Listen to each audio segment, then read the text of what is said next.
অবশ্য এমন এক নবীর সুসংবাদ আমি প্রদান করছি, যে নবী আমার পরে আসবেন, যার নাম হবে আহমদ। বলুন আল্লাহু আকবার।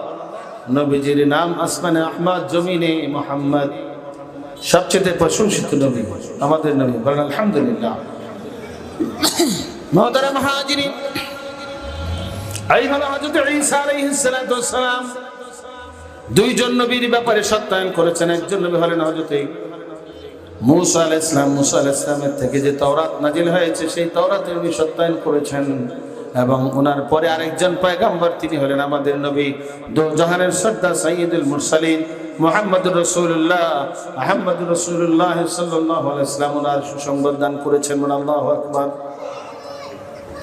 এরপরে দেখা যায় ইহুদিরা যারা ছিল, হযরত ঈসা আলাইহিস সালাতু ওয়াস সালামের সাথে বেয়াদবি করেছে, ওনার সাথে চক্রান্ত করেছে, ওনার বিরুদ্ধাচরণ করেছে।